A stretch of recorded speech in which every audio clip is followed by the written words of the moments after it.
The following presentation is brought to you by kidThunder Productions.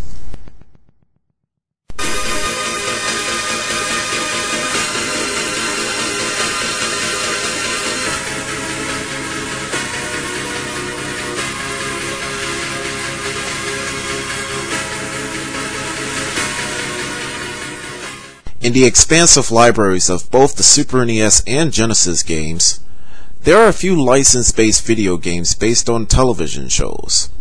There were good ones such as Biker Mice from Mars, Goof Troop, Beavis and Butthead, and of course, games based off television shows such as Teenage Mutant Ninja Turtles and Mighty Morphin Power Rangers. But they can't all be singers. There are a few TV show licensed games that basically became mediocre to a downright travesty. Take games like Home Improvement for the SNES as a good example, in which I should review that game. Probably a real review of a horrible game that I would tackle down in the future, maybe. But around the end of 1993 and early 1994, THQ and Malibu Interactive had released Time Trax for the Super NES. Time Trax is based on a short-lived television show which aired between January 1993 and ended its run in December 1994. Not too many people were probably aware of this game when it first came out, even myself coming from a personal experience, because at the time all I ever had was an NES growing up. But without further ado, let's go ahead and see how this game holds up.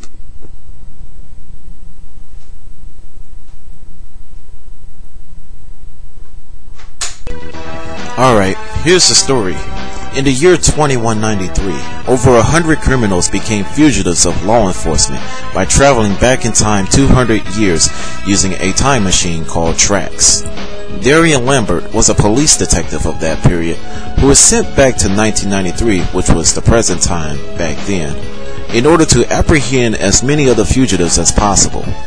He was assisted by the Specified Encapsulated Limitless Memory Archive, or SELMA, an extremely small but very powerful computer, described as equivalent to a mainframe, disguised for the mission as an AT&T MasterCard, and communicated through a holographic interface which took the visual form of a prime British nanny. Lambert was also equipped with an MPPT micropellet projection tube, disguised as a keyless car alarm remote, which could stun the target or engulf the target in an energy field, which would render him transportable to the future. At the point, Selma would execute the transmission sequence to send the criminal on his way. Lambert's biggest enemy was Dr. Mordecai Zombie, who was responsible for sending the fugitives to the present time and who tried several times to kill him. Captain Lambert, fearing the possible consequences of altering the timeline, did not actively attempt to interfere with the natural flow of history, although he frequently left messages for his colleagues in 2193 via the personal section of assorted newspapers. The series made occasional allusions to a theory of parallel timelines as a way of skirting the issue of temporal paradox, implying that the time travelers went into an alternate past so that their actions there had no effect on the 2193 present. However, there was no overt evidence that this was the case. Indeed, the fact that Lambert was able to leave messages for his co-workers to find in 2193 would seem to indicate otherwise.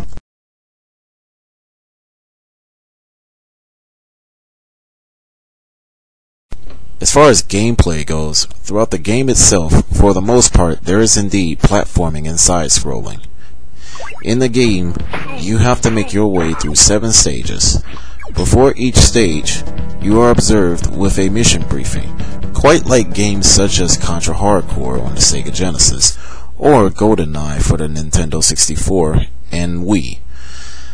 Throughout each stage, there are also secrets that you will obtain here.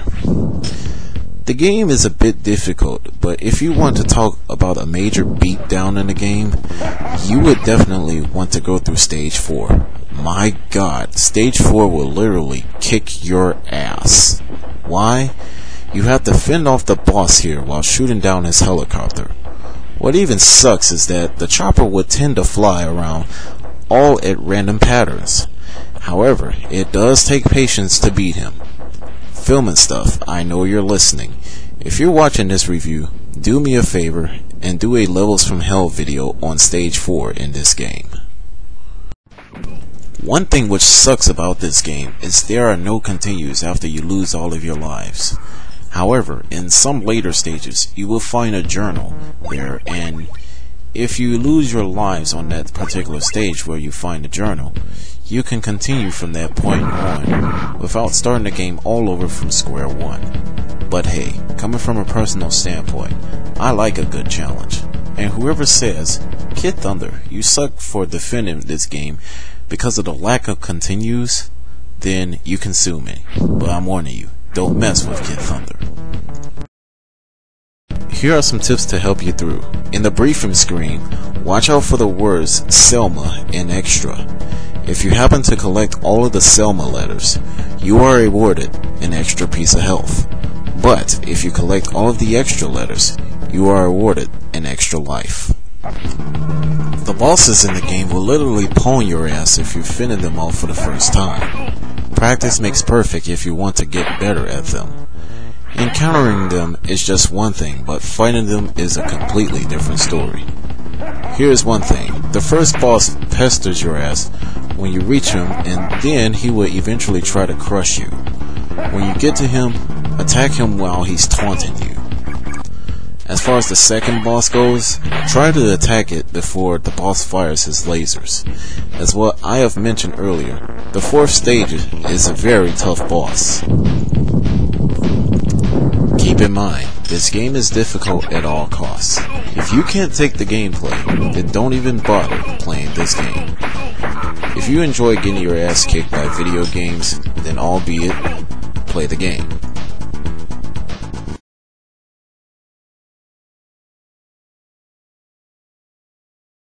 I can give props to the design department of this game. The graphics are without a doubt well polished and more appealing to the eye than what I can really think of. For Super NES standards, the graphics does give a look and feel to other games of its time, i.e. Mega Man 7, which was released a year later.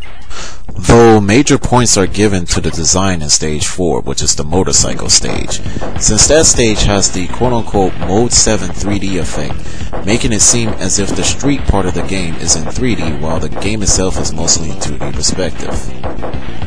Overall, you will like the graphics in this game for yourself once you play it. The foreground graphics in the rest of the stages are also given major points here to make it seem that the game has a quote-unquote comic book feel to it at some degree.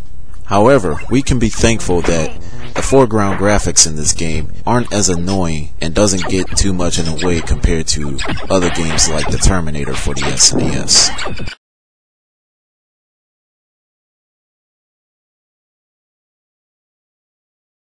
Presentation-wise, nothing gets boring here by the graphical standpoint. I would say the visuals in the game is where the presentation factor lies at the most. All in all, you won't find anything that gets repeated here.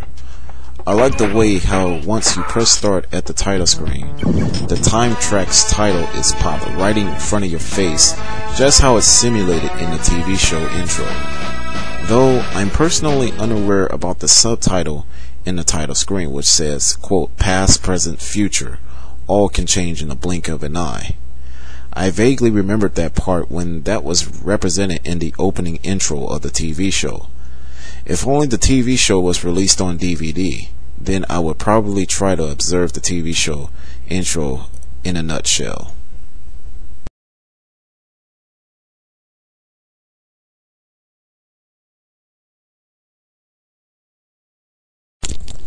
Overall, I do feel that Time Trax for the Super NES, in my opinion, is nothing too special. This game is neither good nor bad. It's another game that is a quote-unquote take it or leave it type of game. I've seen a few video reviews of this game. One review called it a pile of dog mess, and the other one had annoying commentary. I do feel that this game is enjoyable despite the flaws it has. i.e. no continues, frustrating hard bosses, that sort of stuff. It's an alright television show licensed game, so don't expect too much from it. There was a Genesis version of this game planned, but it was never released. This game gets a good grade for effort, but if it weren't for all the flaws that occurred in this game, then I would have gave this game a much higher grade. As of now, this is kidThunder signing off. Take care everyone, stay tuned for more, and send back the unwanted criminals to the time periods from where they belong, and make your future a good one.